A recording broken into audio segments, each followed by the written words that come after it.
begin. Okay. Good morning. Today is November 16, 2023. It's approximately 9:30 a.m. This is the matter of application Z0352-23-C. This is an application for a conditional use permit for a PGE monopole, which is proposed to be added to an established PGE control house on federal land. My name is Carl Cox. I'm a private attorney appointed by the Clackamas County Board of Commissioners as land use hearings officer with authority to conduct this hearing and make a determination in this matter. I have a few important things to state for the record before we begin.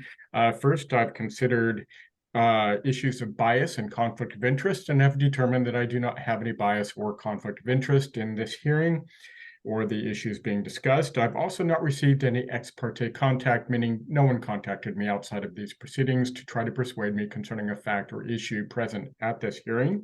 I did have an opportunity to download and review a number of exhibits that the county publicly posted to its website in advance of this hearing, including the county staff report, related exhibits, and I did review them all.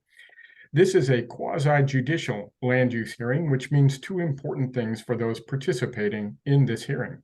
First, all of the criteria that can be used in reaching a decision have been identified in the staff report. Testimony, arguments, and evidence must be directed towards the criteria identified in the staff report or other relevant criteria found in the comprehensive plan or other land use regulation that the person believes applies to the decision. Accordingly, please direct your testimony to a relevant approval criterion.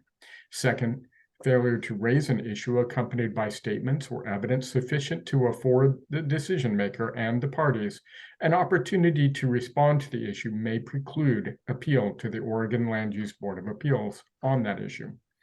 Failure of the applicant to raise constitutional or other issues relating to proposed conditions of approval with sufficient specificity to allow the local government or its designee to respond to the issue precludes an action for damages in circuit court. Once final, this decision may be appealed to the Oregon Land Use Board of Appeals. At this time, I'm going to ask that the county provide an explanation concerning participation in this hearing via the Zoom platform. Great. This public hearing will be conducted virtually using the Zoom platform. Panelists for today's hearings, which include the hearings officer, county staff, and the applicant, have both audio and video capability. Audience members who have joined the meeting will have their mics muted unless they wish to testify, in which case they will be called upon to do so by the county staff moderator. Audience members' video will not be turned on at any time. Today's hearing is being recorded as required by law. The county will make every effort to post the recording on the county website later today.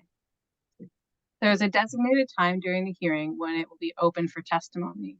The hearings officer will make it clear when this is. If you want to provide testimony, you will utilize the raise hand feature. Attendees on a PC and iPad, you have a raise hand feature button on the Zoom bar, top or bottom, depending on your device. When the moderator switches you over to provide testimony, your screen will look a little different for a while. Primarily, you will see all participants' cameras, not just who is speaking. Staff will call upon you when it is time for you to provide testimony. Be sure to provide your name and mailing address when you begin. Once you have provided your testimony, your mic will be muted and your screen will return to normal. If the record is left open at the end of this hearing and you wish to submit additional written testimony, email written testimony to myself, Lisbeth Dance, at ldance@clackamas.us, or mail Clackamas County Planning and Zoning Division, 150 Beaver Creek Road, Oregon City, Oregon, 97045. The staff contact email address is also available on the website where you found the Zoom link for today's hearing. Testimony must be received by 4 p.m. on the day the record closes. People who testify and provide their mailing address will receive a copy of the hearings officer written decision. If you do not wish to testify but would like to receive a decision, you must provide your email or standard mailing address by mailing the staff or contact the applicant by email to the staff contact for the application, myself, or by entering it in the Zoom chat function during the hearing. that concludes the kind of Zoom link presentation. Thank you.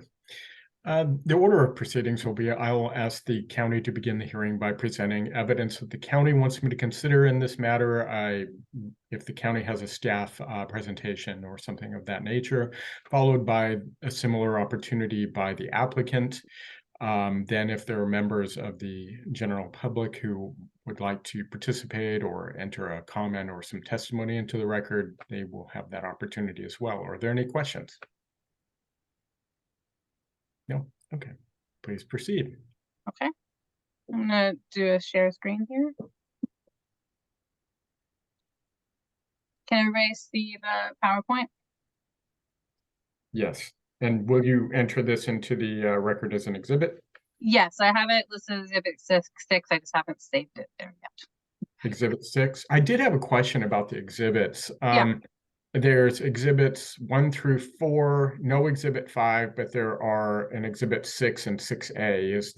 Was this intended to be exhibit 5? Yeah, I'm sorry. Yeah, this will be, let me look at the list. Yeah, so the staff, the hearing presentation is exhibit 5, and then I have an updated staff report that will be exhibit 7. Perfect. I had guessed that it was going to be 5. Okay. Perfect. Thank you. Yeah. So as introduced by the hearings officer, today we're looking at a conditional use application for PGE. This is for a new monopole to be added on the property. My name is Lisbeth Dance with Clackamas County Planning and Zoning. And as mentioned earlier, the address and my email contact information are here on the screen as well. This is an overall site plan of the location. This property is located at 86696 East Highway 26, off of Highway 26, directly across from the Summit Pass ski area. If you're going up to Mount Hood, it's right before the turnoff to Government Camp. The property is a larger 133-acre piece of land. PGE is leasing approximately 2 acres of the land from the United States Forest Service. There's an established unmanned control house, which is a substation for PGE that receives and transmits data from their grid. The proposal today is for a new 88-foot tall monopole that will include 3 new antennas and associated ground mounting equipment that will be located within the established control house. This facility will continue to be unmanned. The applicant provided a kind of overall showing of the coverage of the service area currently, with a gap in coverage, and then with the proposed new pole and service facility being added, kind of that connection of that service area. They also provided a partial site plan showing the established control house with the location of the pole directly behind it. In this facility, you're looking at this north is up, or Highway 26 is to the front of this building. The side of the property is off to the west. This is a elevation drawing of the pole itself. We've got the 3 antennas being located on it and a lightning rod at the top. The pole will be wood in nature, very similar in look and appearance to what you think of when you look at a telephone pole. And so that area will blend, and then the proposed antenna at the top will be painted in a way that won't be reflective, that will kind of defer them from vision and blend in with the surrounding area, which is mostly forested with mature evergreen trees. The property is in the timber zone. In the timber zone, it outlines wireless telecommunication facilities subject to standards of Section 835. In 835 of the zoning code, it says that a conditional use is required. The application has provided a narrative and documents that establish criteria outlined to the relevant sections of the code, including 406, which is the timber zoning, 835, which is the wireless communication facilities, and then 1203, which is the conditional use standards. Section 835 addresses wireless communication facilities, including the pole and mechanical equipment. They address their location, co-location, assessment of adequate coverage, blending with the surrounding area, landscaping, dimensional standards, including pole setback location or relocation, lighting, and noise. Planning staff has recommended conditions of approval 5, 6, 7, and 8 in their staff report to ensure compliance with these standards. There's an updated staff report, which will be Exhibit 7. Condition 4 addresses setback standards, which also address standards for an adjustment for the location of a pole in accordance with the zoning code. The pole as it is proposed is located at an area directly behind the building, 45 feet off of the side property line. The standards for setbacks outlined in the zoning code require that the pole be its height in its length from the setback. So the pole at 88 feet is required to be 88 feet off that side property line. A condition of approval has been recommended to provide additional narrative requesting an adjustment to the standard or relocating the pole to the southeast corner of the building to meet the setback standard. Since the staff recommendation was drafted, the applicant has provided additional narrative addressing portions of the zoning code. However, it is unclear from the information provided how the current location will have a lower impact on the surrounding area than the required location meeting the setback standard. Sorry, I have notes. There are 2 ways outlined to show that the location of the pole with reduced setback is better. One is visually, and the other is that it is better for the transmission area. The applicants are here today, and staff anticipates that they will address these criteria. There's some proposed renderings that come in really handy in kind of getting a visual representation of the area. When you look at things on paper, it's really different than what you see when you're out in the field. We have some renderings of the area. This is looking south. So if you're on Highway 26, looking at the facility itself, the control house is kind of in this area. And then this is an existing PGE pole. And then there's these power lines that run across. And this is a drafting of the proposed new cellular pole right here. In this conversation, you can see there is not much of a change in what's being proposed. The applicant provided these arrows, and I can't read what they say for viewpoint 1 and 2. This is clearly viewpoint 3 because it's straight on.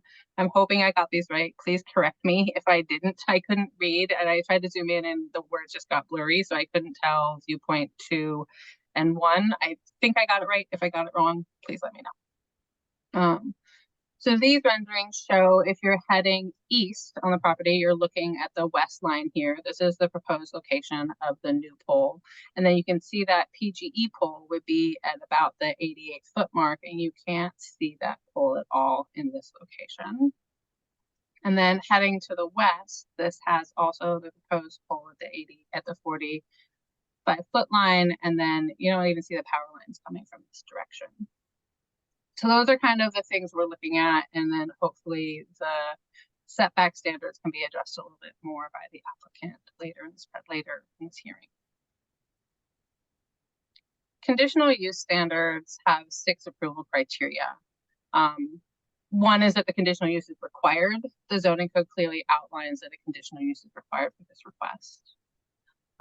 2 is that the character of the property is suitable for the proposed use in size, shape, location, and topography. This is a very large piece of property. There's an established control house on this property already. And then I believe that the information provided by PGE for the application that has the lack of coverage and the increased coverage with the fan area is a really helpful representation of how this site is suitable for the request.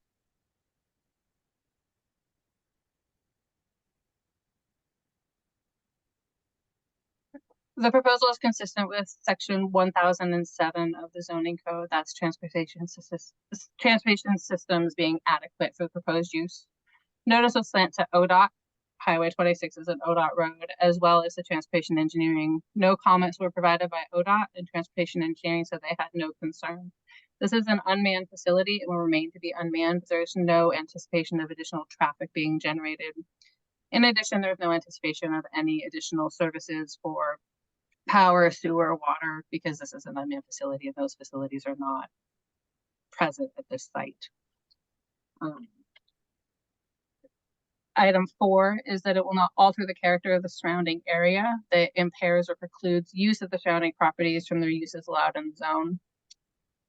This piece of property has several uses on it.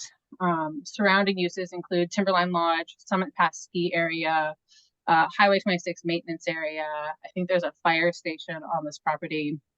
There's several other developments, including the established PGE substation. The majority of the property is forested.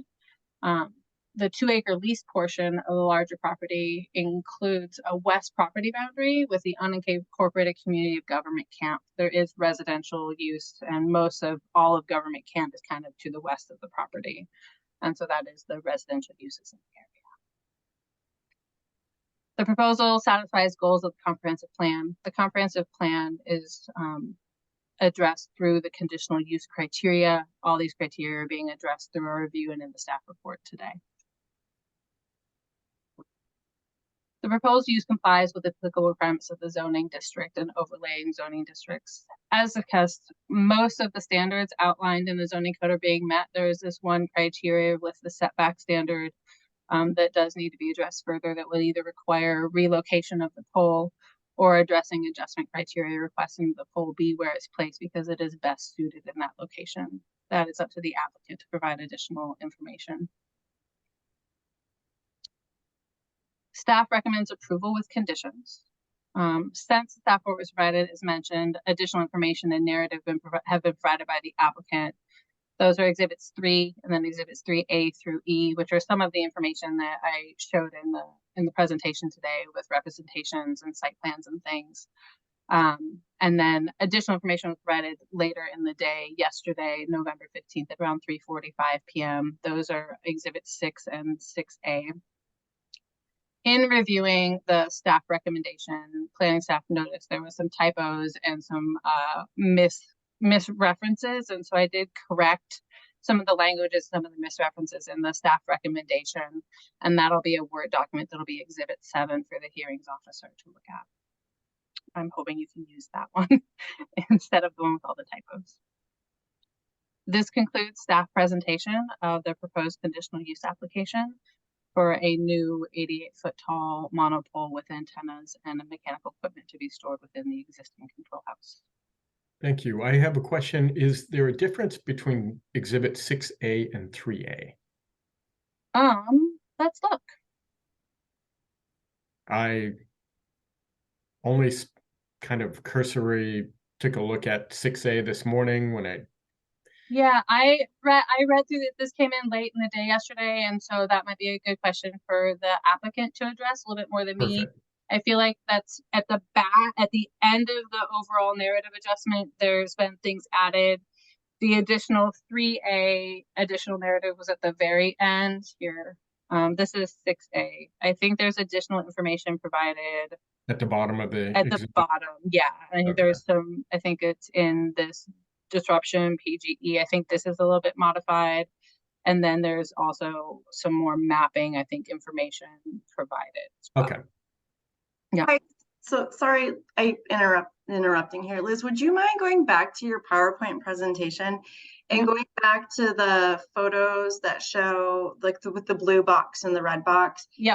Kind of set it up, but I think in your presentation, you said, I don't know that you discussed that the red box represents the reduced setback and then the blue represents the 88-foot. And then on the next one, you just said, here's the pole, but you didn't explain that the pole is where. Oh, yeah, sorry. The pole is where the 88-foot setback would be. And I meant to add a little indicator with this matching the red and then this matching the blue. I apologize. I didn't get to that before the meeting today.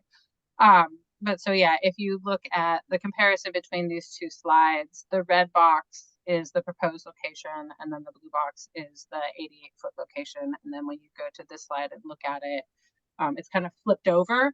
And so you're looking at it at the view, and this would be that 88-foot setback, and this would be the existing proposed location. And the difference is that the blue box is the one to the, I think you said southwest. Yeah, if you're looking at this, it's to the left. To the left, but using the blue box means that you have 80. Blue box is to the right, red box to the left. Hold on. The existing PGE pole is here. To the left. Mhm. Yes. And the red box is where the application has it, but Yeah.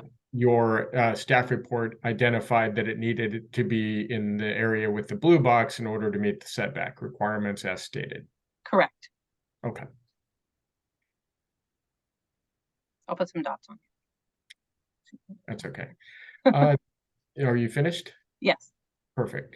I'd like to provide the applicant with an opportunity to present information and exhibits testimony in support of this application. I don't have the ability to share my screen. You should be able to. Everybody in the meeting has sharing permissions.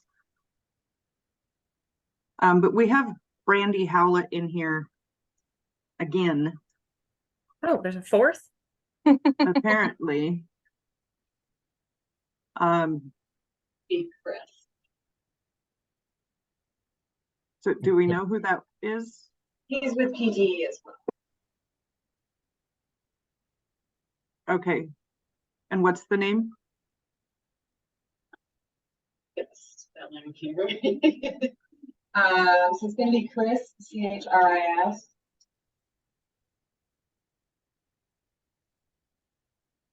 What's the last name? Last name is Lotspeich, so it's L-O-T-S-E-I-C-H.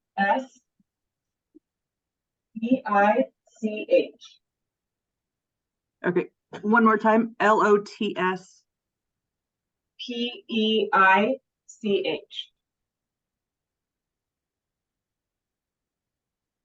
Okay.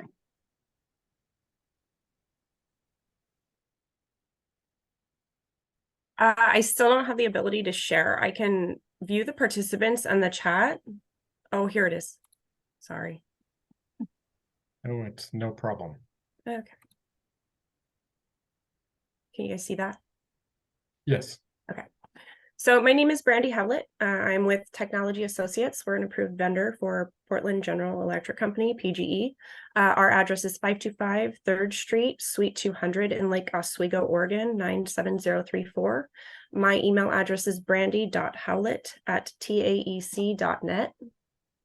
And I'm just going to provide a little bit more details as far as the location of the pole being proposed at the 45 feet. It's actually 51 feet. Rather than the 88 feet, because we have been working with the Department of U.S. Forest Service, who is the property owner. They already have approved where the pole needs to go. We've worked with them on the location of it. We lease an area roughly that's 2 acres. So the presentation over here in the tan is the area that PGE leases from the Forest Service, and it is 2 acres, but it also takes into account all of these routes for the power lines and whatnot. So it's not necessarily 2 acres just right here. On top of that, we were directed that we have to go within our leased area with the pole and within the fenced area. And so if we do that, that puts us right about here, which is the 51 foot. In the photo sims or the renderings that were in the staff findings, you guys are pointing out a power pole that's all the way up here by the main road, when in fact it would be way back here. So I created an actual overlay of what the area would look like. And because there are underground lines here and there are other power lines over here, it's not a feasible option to go in this location specifically, which is 88 feet. We would be forced to go either much more south, which would require PGE to increase their lease area, which would cost more. And it would also require the removal of a lot of the mature trees, which we don't want to do. I also wanted to point out that this is the 51 feet off of the property line. This would be about 88 feet. So it would be putting the pole in the clearing, which would make it more visible from the highway. And it would also make it more visible for the neighbor in the parcel next to us. That's the closest boundary line. We also we do have an approval for the permit with the U.S. Forest Service. So the location of the pole, we are requesting that an exception be made or approved. And we just wanted to show that if if in the event there's an emergency or anything and the pole were to fall over, it is shorter than the trees that are surrounding it. So the impact of an incident happening or the pole falling on the neighboring property is very minimal. The trees would kind of stop it from falling over. But being over here, it would not fall and interrupt any of these transmission lines that are running to the south of the property or the north. So the location of the pole is for safety and for visual and to have the least amount of impact on the nature, the wildlife, everything. Okay, thank Does you. that kind of clear that up a little bit? Yes, so let me restate that you're requesting an exception to the setback requirement so that you can place this monopole 51 feet from the property line rather than the full 88 feet that it is, that matches its height, which matches the Right. setback requirement. The reasons are, as far as safety, you're asserting that the pole is shorter than the trees Mhm. in the vicinity. So that means that the trees would stop it if it fell over, is what you're right. asserting. That it would not interrupt the transmission lines in that further back location, because the location, if it were to fall over, it would not interfere with any of those power lines. That in that back location, it would not be visible to the street or to any surrounding properties in the vicinity. Is that Yeah, correct? from the public right away, yeah. Oh, not be visible public right away. Okay. Was there another factor that you wanted me to consider? We would have to increase our lease area to expand it to be able to put the pole within a leased space area that PGE would be paying for. So Okay, that would be a little bit more. And that the U.S. Forest Service is the one that picked the location for this pole. We worked together with, the fire safety, all of the different variations, and this was the mutually agreed upon location for the pole. thank you. Does the staff have a comment about that? No, I appreciate the detail and the Mhm. plan and the overlays. In the submittal, it was hard to determine where the side property line was in comparison to the proposal because they didn't have that's why I was kind of making some assumptions in location. And so Absolutely. having the overlay with the side property line identified and that information is helpful. And then when I looked at the aerial images, I just made assumptions and seeing the poles the way they were. And so thank you for the clarification there as well. Okay, and does the county have any recommendation about the requested exception, or do you want to look at additional submissions? I just Lindsay Nesbitt, Oh. planning manager. I just want to reiterate that the criteria is that they have to demonstrate that the reduced setback is better than the proposed location. So while we're empathetic to that, their lease area is set, it's not necessarily reaching that betterment criteria.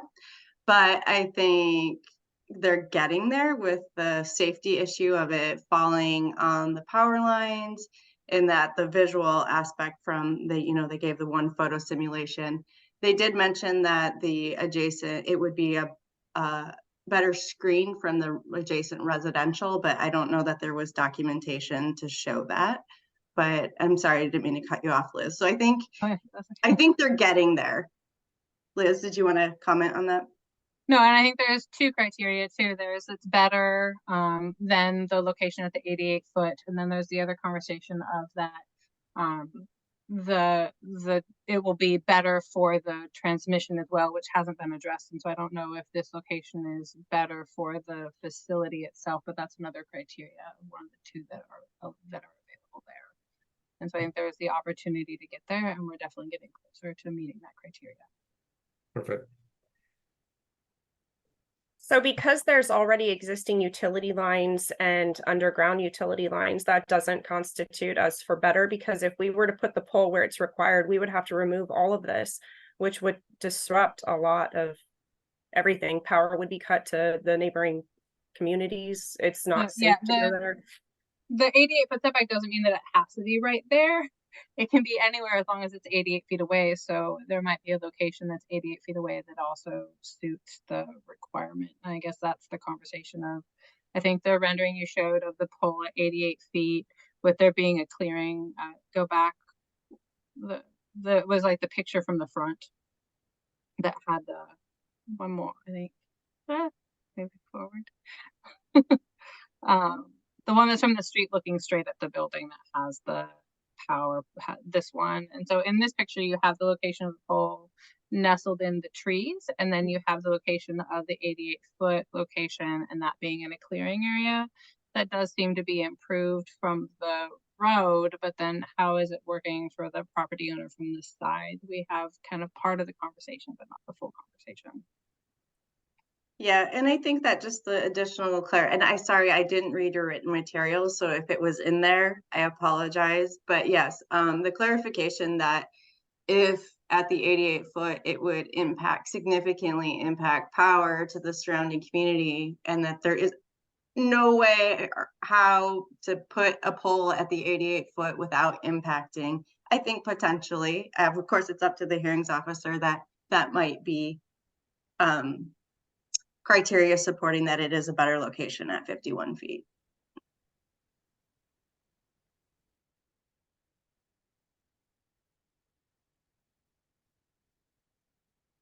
Did the applicant have more to add on this? And No, that's it. more of your presentation? No, that's the end of the presentation. Okay, that's the end of the presentation. Were there any members of the general public present?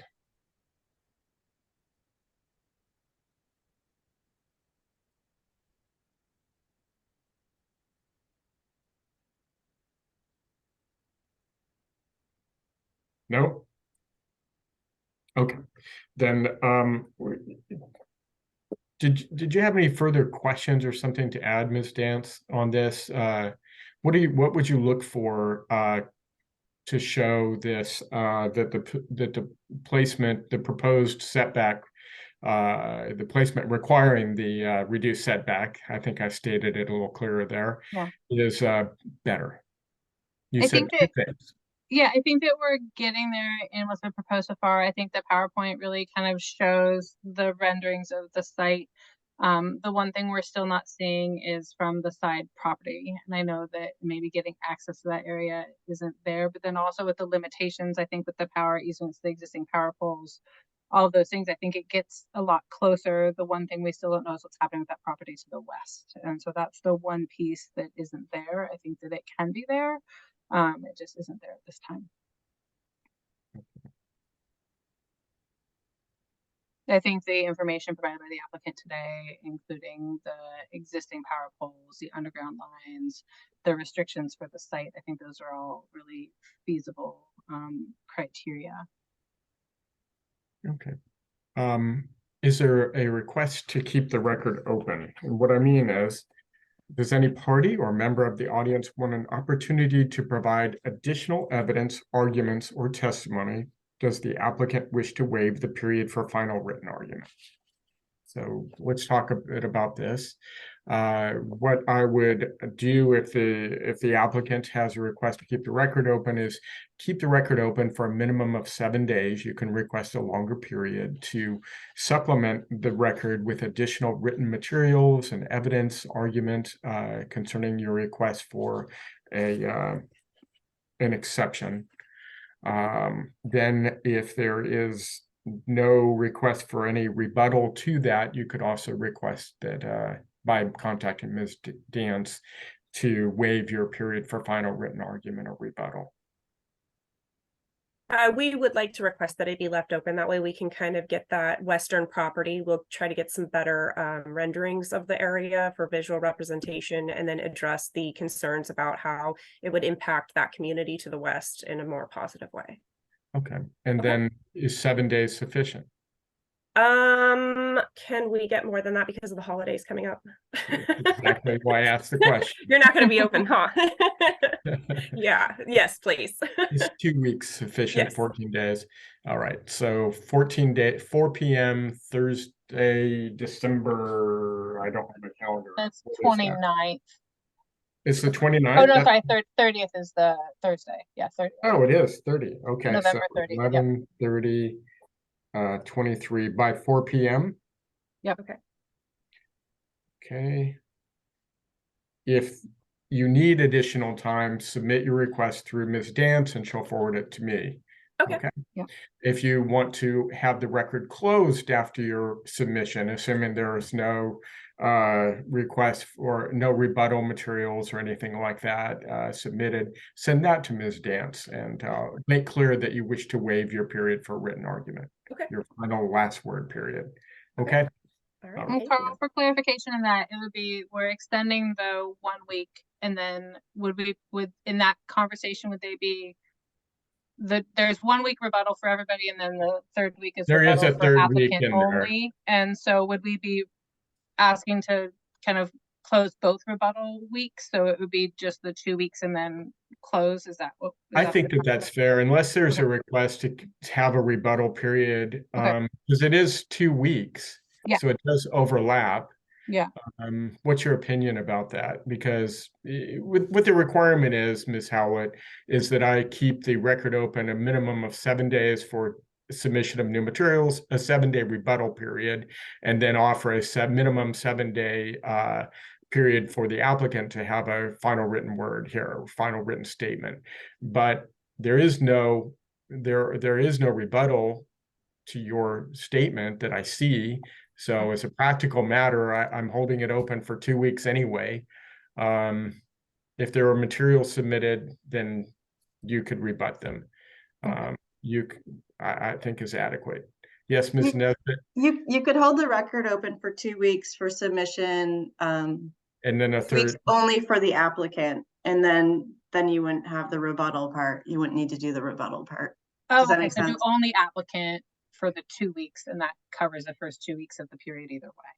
But there's the rebuttal period overlaps until, yeah, I see what you're I talking about. mean, you can keep the record open for as long as you want, and then when that first one, say you keep it open for 2 weeks, then automatically the rebuttal would start after Okay. that. Yeah. Which makes it December 6th or Good. 7th or whatever. Mhm.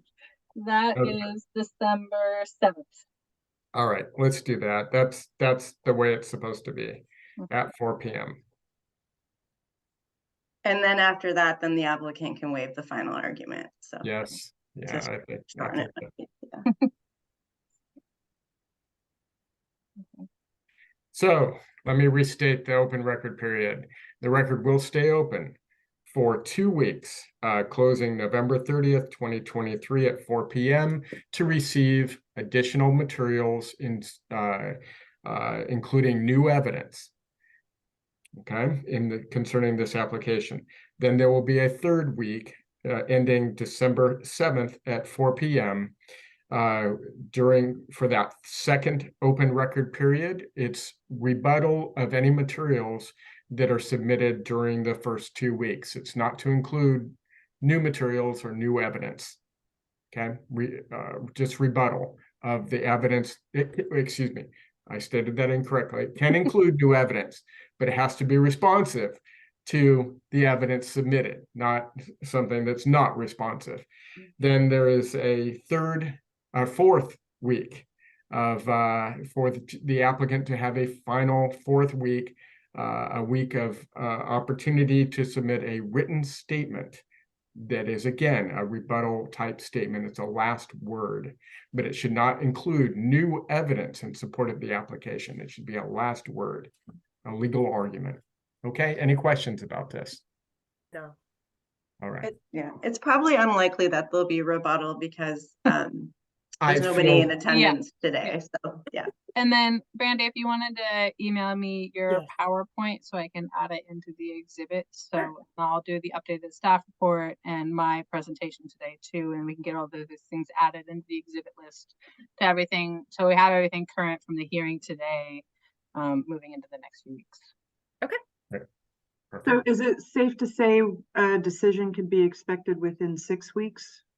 Oh, absolutely. And in fact, December 7th is the third. So actually, I expect that the applicant will waive the that final written statement period. So I'll be doing it right there, right shortly after December 7th. And it doesn't, It won't take me very long. Okay, should I say 4 weeks? Yes. Well, wait, that's the Let's closing go date. to the 14th. That gives you a week from the 7th. Carol, is that good? No, 21st? the record as it stands now is 11/30 for the 2 weeks for the first open record period, December 7th for the second open record period, which is actually 3 weeks from now. And then there's a fourth still on the books here of final written 14th. statement, which is And December then say decision to 14th. follow. A decision to follow, and we'll certainly be done within 2 weeks of that. And there's no chance that I'm going to push this into the holidays. There. Okay, so so should I say decision within 5 weeks? Or just Yes. decision to follow after close of. Decision to follow. Yes. Okay. I really hope to have this done before the 14th, honestly. So there's my true feeling about this. Okay. All right. Well, with that, I will keep the record open as we discussed, but I will close the hearing. Nice to meet you all. Thank you. Have a Thanks, happy Carl. holiday, you guys. Additional materials. Safe travels.